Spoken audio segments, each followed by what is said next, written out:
So now we're going to step through this 10-step guide.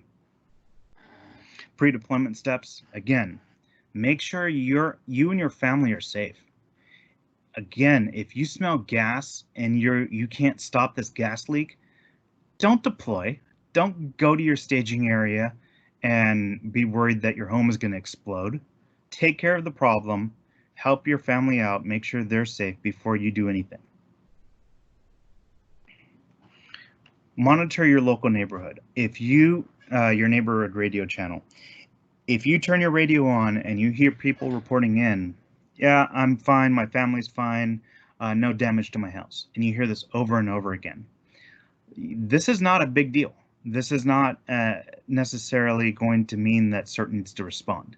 Yeah, the fire department's going to be still doing their windshield assessment. They might not be responding to 911 calls right away, but chances are this earthquake was really just a truck driving by and it's not a big deal. But you start hearing people reporting in damage to their buildings, family members who are injured, gas leaks, fires breaking out. They can see smoke across the street. Now you know there's something real going on. Now you know, based on what situational awareness you've gathered from listening to the radio, that this is something that means you're going to have to go to the CERT staging area. You're going to have to help organize your neighborhood and start responding to these incidents. Wear long pants, closed-toed shoes. I can't reinforce this enough. Also, a CERT vest. I believe in identification. If you're out there with a team and you're all wearing the same CERT vest or something very similar, it means something.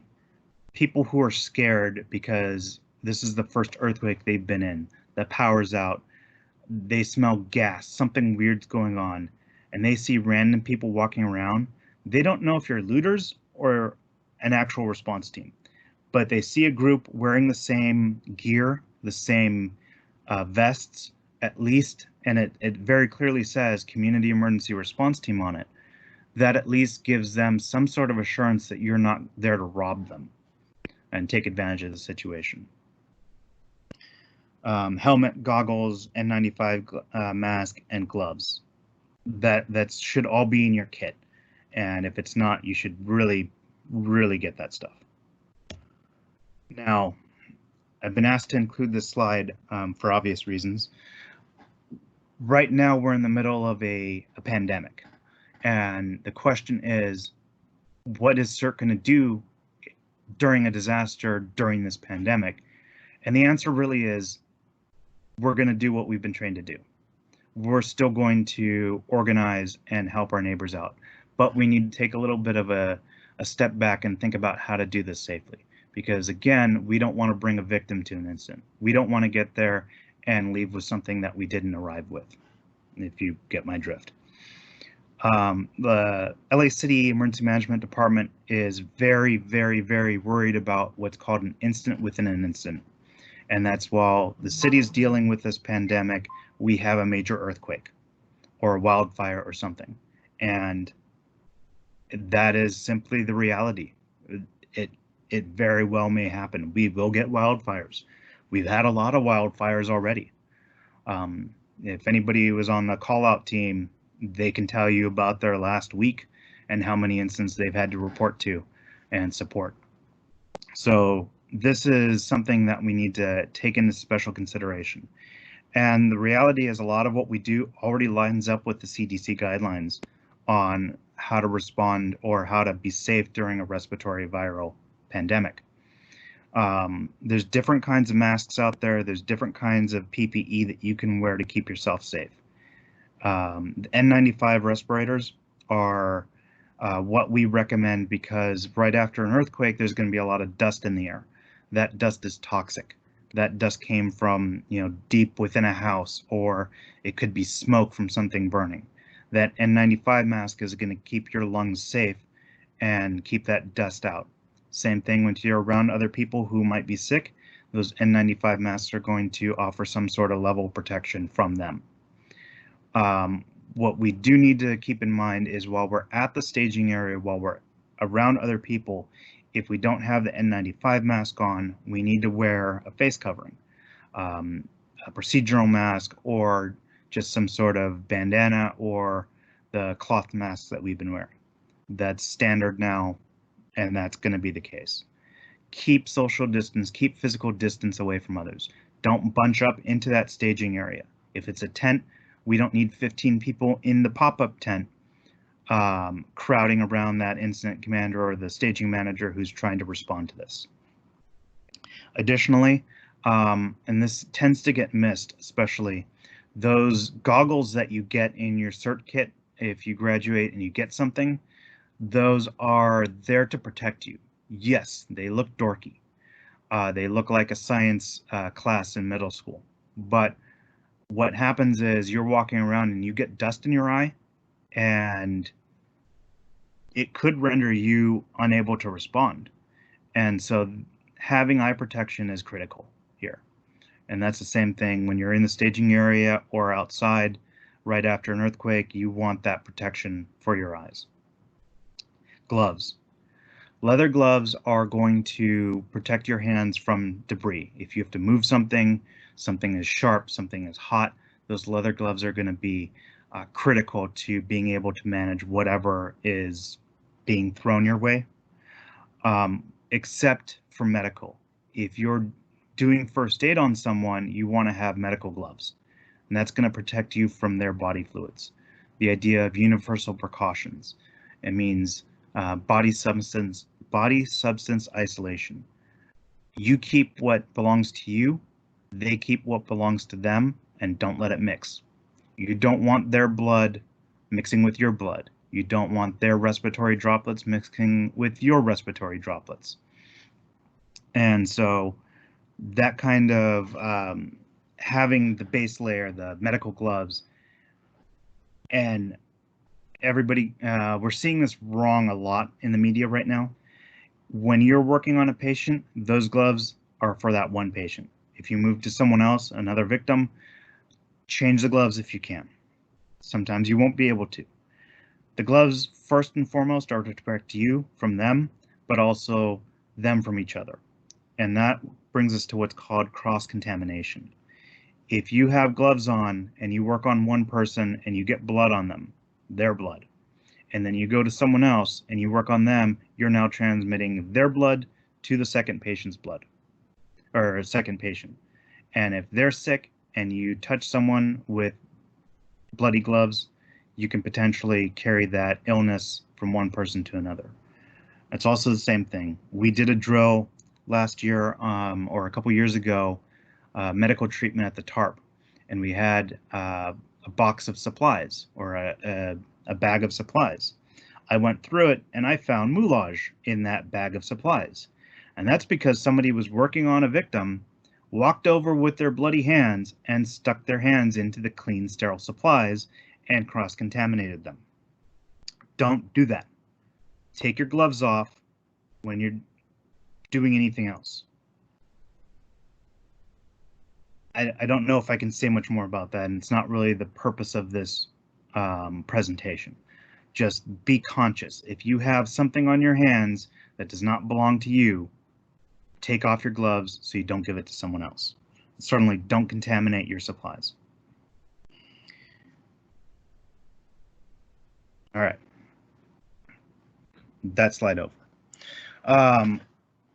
You're the first person at the staging area. Congratulations, you're the staging manager. You're now in charge. Now what happens is you want to radio and let everybody know, I'm at the staging area. This is my call sign. My call sign is going to be Verdugo staging or whatever. So if people need to reach you, they now know to reach you as Verdugo staging. Let them know that people should come there. Other CERT members should come to your location, Verdugo staging. You're setting up the staging area, and you're ready for them to arrive.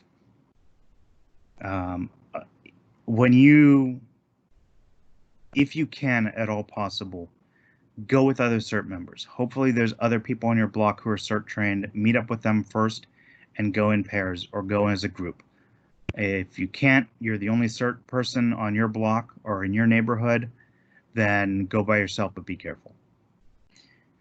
On your way over there, observe and report any incidents on the way in and document them on the CERT Form 1 or in a notepad, notebook, whatever you have that's available.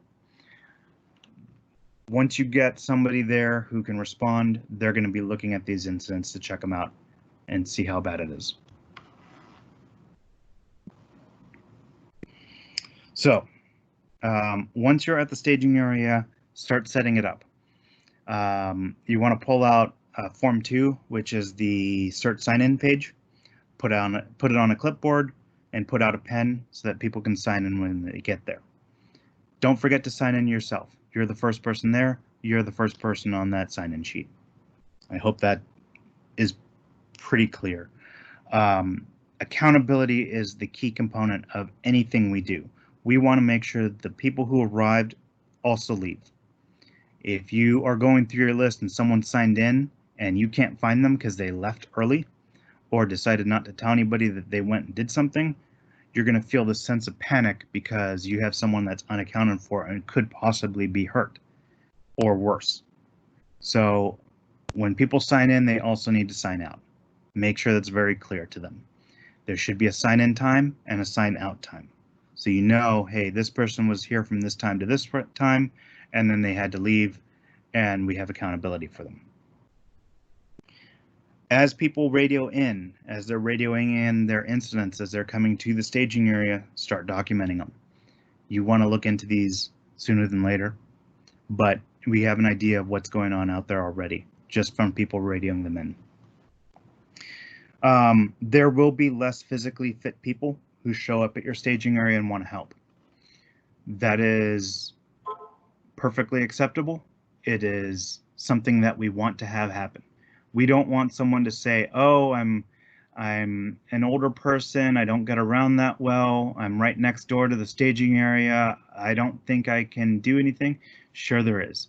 Give them a radio, give them some paperwork, have them start tracking incidents. There's always a role that we can assign to people, regardless of their skill level or their physical ability. The next 2 to 3 people who arrive at the staging area are the first damage assessment team. That team will consist of a team leader, a radio person, and a scribe. That is a strong core to build any team around.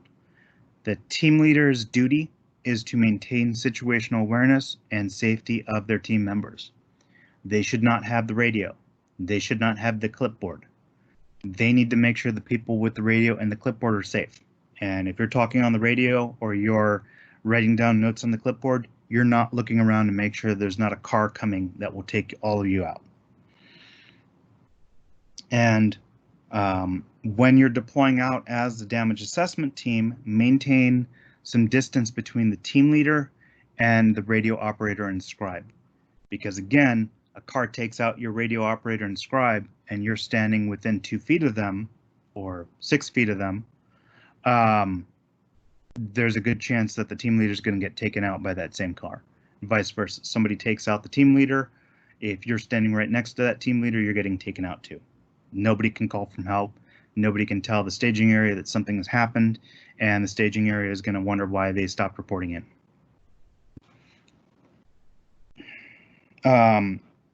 What we want to do is always use plain English over the radio. And so you don't want to make up call signs that make no sense to anybody. During a disaster, if you have to think, what does this mean? It's probably already a problem. But if you hear on the radio, staging area 3, damage assessment team Bravo, you know this is a damage assessment team that's calling in and they're trying to reach the staging area. Or Verdugo staging, this is Hillcrest damage assessment team. It's the team or Hillcrest East damage assessment team. It's the damage assessment team heading east on Hillcrest. The actual definitions and team names should be predefined ahead of time, but it's going to vary from location to location. So you're going to pick the most appropriate call signs based on that staging area. Before the team leaves, always test radio communication. I can't tell you how many times. It's almost all of them. that the team will walk away without testing the radios.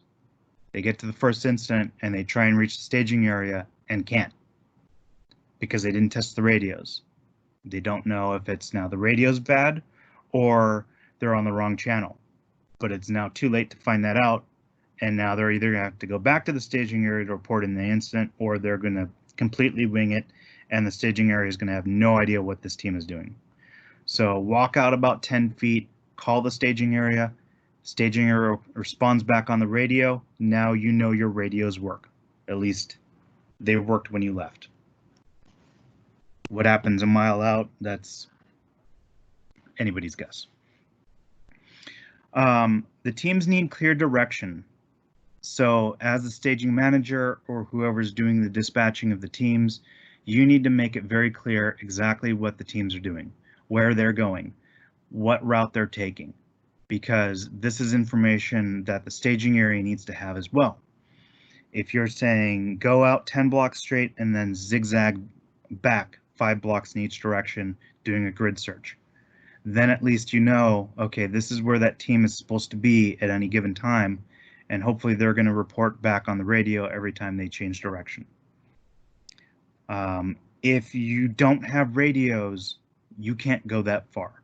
You can't go out 10 blocks because it will take too long to report back an incident with a runner.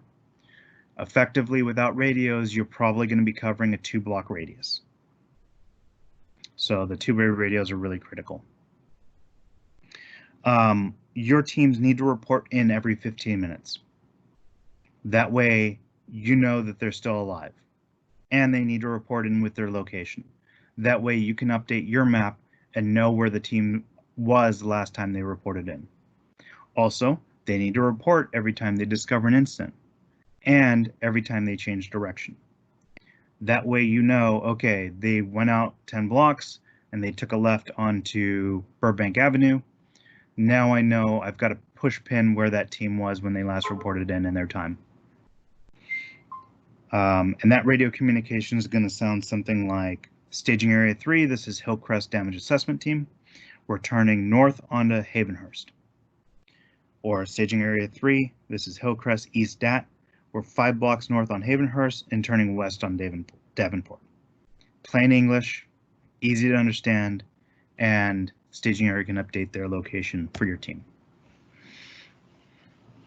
Damage assessment teams their primary duty is to report the incident, document it, triage any severe injuries, and then move on. They're not there to treat. They're not there to spend an hour on one incident. If the damage assessment team gets held up at an incident and can't complete the damage assessment team, then that damage assessment isn't, or they can't complete their damage assessment, that damage assessment is never getting done. You don't know what's worse beyond that first incident. And again, that's going to be difficult. If you're a team leader and you come across somebody who's injured and you bandage them up and say, okay, we need to move on. That person is scared, hurt, injured, and they're not going to want you to leave them. But again, you have to complete that damage assessment because there could be something way worse just the next block down. So best thing you can do is just say, hey, we reported into the staging area and they're going to send help as soon as they can. And hopefully staging area has a medical response team that can actually show up sometime soon. But the reality is that sometimes, especially in the first hour, there's no one else. No one else is coming, but you need to move on. When you report an incident in, it's going to sound something like staging. This is Hillcrest East. We have a 3-car collision at the intersection of Bob Hope and Greenwood. Please provide an incident number. This is for your internal documentation on the team side and on the staging area side. Future calls about this will refer to incident number 3 in the case of this example. And that's the response back is Hillcrest East. Your incident number is 3. Please report details when you have them. So you call back, you're not saying, oh, this is Hillcrest East about that 3-car collision on Bob Hope and Greenwood, blah, blah, blah. It's staging, This is Hillcrest East, an update on incident number 3. I hope that's clear. And this comes from what all of the professionals are doing. Red Cross during Rose Parade, they have incident numbers, and you're referring back to the incident number. You're not referring to the location of where that incident was or may have been. Same thing with the fire department. Communication staging. This is Hillcrest East reporting on incident number 3. We have 3 vehicles, 2 head-on, 1 T-bone in the middle of the intersection of Bob Hope and Greenwood. 7 victims total, 2 immediate, 3 delayed, 2 walking wounded. Incident immediate number 1 is a 15-year-old female with a femoral bleed. We've applied a tourniquet, treating for shock. Perfusion is 5 seconds. Immediate number 2 is a 65-year-old male with possible chest injury and breathing rapidly. You're not diagnosing. Even as an EMT, I do not diagnose. I can provide details about what I see and maybe what I think it is. A femoral bleed is pretty obvious, and then what I've done about it. But for the chest injury, I don't know what kind of chest injury it is. It's probably a chest injury, but I can tell that the person is breathing rapidly, which is a critical incident. You don't need to report about the delayed or the minor or walking wounded. What staging wants to know is about those immediate victims, the people who need immediate attention or they will die. Those are the ones we care about. The delayed may become immediates, but right now they're fine and stable. And there's a video or a recording I've put up about medical triage. So if you have questions about the details about what is delayed, immediate, and walking wounded, I will refer you to that so that we don't take too much time on this presentation about that. Hope that's clear to everybody. If you have any questions, you can put it in the chat. Mike is monitoring it, and he can let me know if there's any pressing questions. The next 3 people that show up at the staging area is going to typically be the second damage assessment team. And that second damage assessment team is going to go in the opposite direction of the first. That way, even if you just get 2 damage assessment teams out there, you're going to at least hopefully get the most amount of area covered. After you have 2 damage assessment teams, now you're going to make the decision on what your third team is going to be. If you have no reports of anything critical, you probably want to get a 3rd and 4th damage assessment team out there. Complete the damage assessment of your entire neighborhood, and then you can figure out what you're going to do. But if you start hearing people reporting in, damage assessment teams reporting in burning buildings, cars flipped over, people bleeding all over the place, you're going to start thinking about, I need to start responding to these incidents sooner than later. And I'm going to start to need to get response teams out there. So it's all dependent on what gets reported in. As you're starting to build your staging area, people are showing up. If you have people saying that they are EMTs, that they have emergency medical responder training, start considering holding them back at the staging area and building your medical response team, because we know there will be injuries. We know we will have to do some medical. And so you want to have your most experienced people not necessarily deployed on the damage assessment team or the 2 that you have out there or the 3rd one that's going to be out there. You want to have them ready to start building for that immediate response for medical. And those response teams are going to be larger than the damage assessment teams. I said your initial damage assessment teams are going to be 3-person teams. Response team is going to be 5 to 7.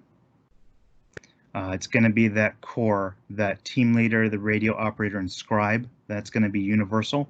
But now you're going to have a couple of pairs of responders who can actually do stuff. So your team leader doesn't necessarily need to be an EMT, but the response pair on that team should have someone who's medically trained. I hope that makes sense.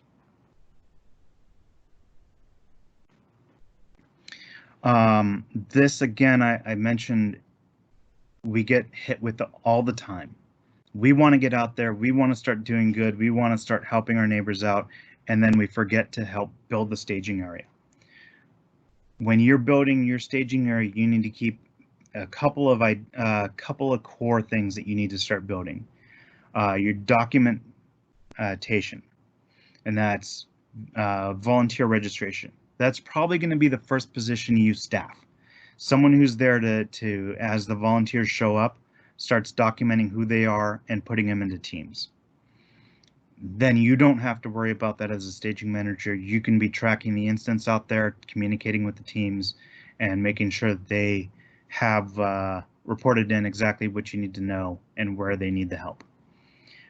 Addition to that, after you get that volunteer sign in, now you want to have someone take the radio and start tracking the instance and talking with the teams. If there are 5 people at the staging area, the staging manager should not have the radio. If they have the radio, they're busy talking on the radio. They're not tracking their teams. They're not tracking the instance.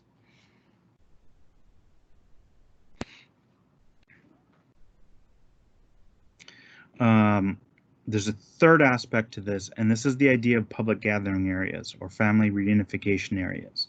As I mentioned before, you don't want your CERT staging area to be in the public eye. You don't want it to be at the corner of Main and First, where everybody's going to be looking for you and needing help. You don't want to be outside the fire station where people are going to go thinking that the fire department's there. You want to be out of the way. However, you also want to know where the public gathering areas are. Where are people naturally going to go and congregate and be looking for help?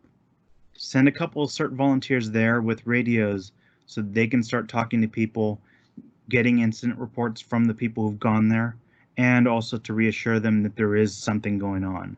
Yeah, we talked to the fire department, and we'll let them know of anything that you guys have reported in, and we'll get back to you and with any updates that they have. If this incident drags on, you might be making announcements from the city through your communication with the fire department, with EMD, as you're able to touch base with the other city agencies. You might actually be the ones who are making that public announcement. Hopefully not, but who knows what's going to happen during a disaster. And those people are probably going to be at the public gathering area, so they're able to keep in touch with the staging area and continually update. You want people to tell you what they've seen so that you are able to identify the instance and hopefully get that information to the staging area and get a response team out there.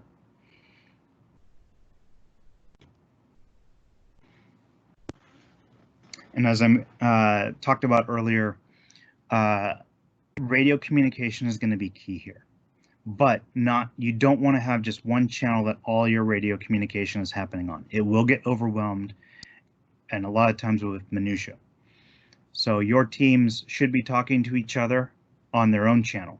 There's a limited number of channels out there, so it's still going to require some discipline. There might be some overlap, but you should definitely have separate communication for your staging area to team leader or the radio operator on the team, and team to team or team to team member. If you have a radio operator who's got an FRS radio and a ham radio is what they're using to communicate with the staging area. FRS is what they're communicating to their team members with. That's kind of ideal.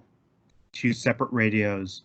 If you have a single dual band, dual channel radio, they can only hear one thing at once. So if somebody's transmitting from your team and you're talking to them, you're going to miss the transmission from the staging area because that radio is already engaged and talking to your team member. If you have 2 radios, you can hear 2 things at once. You can be talking to your team member, hear the staging area radio key up, and someone's trying to reach you. You tell your team member to hold on, and then you talk to the staging area for any updates or clarification. The other thing we talk about with radios is CERT is generally recommended to not use a PL tone on their FRS radios. And I know exactly why that is, because we want to hear everything. At the same time, that becomes problematic because you hear everything. You hear the 5-year-old who is playing around with the radio. You hear the restaurant, which is reporting orders. You hear the market down the street, which is asking for stocking updates. and you hear just general noise, electrical noise or something else going on in the neighborhood that's causing radio interference. And that gets distracting really fast, and what happens is people, when they hear the radio making noise and it's not relevant to them, will turn down the volume of their radio. And suddenly you don't have a radio anymore, you have a paperweight.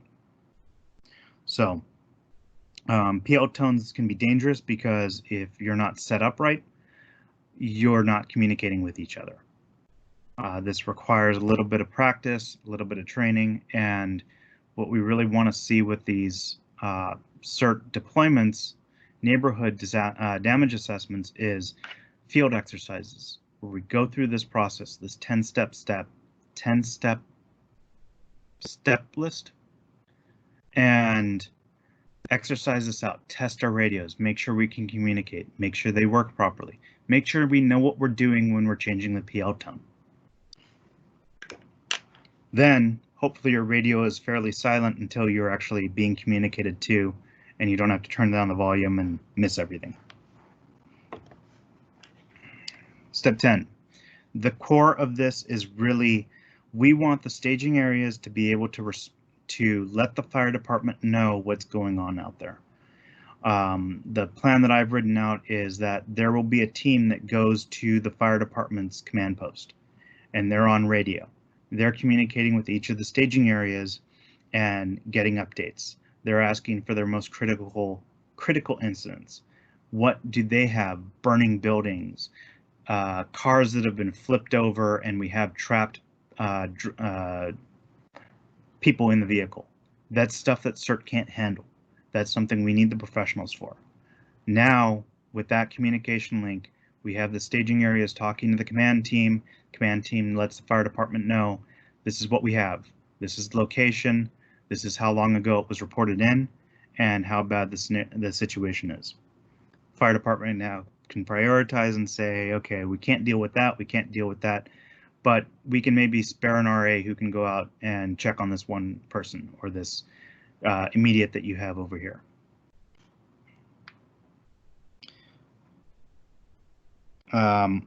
The other thing that we kind of expect is, because of the nature of earthquakes, we're going to have some areas that are more damaged than others.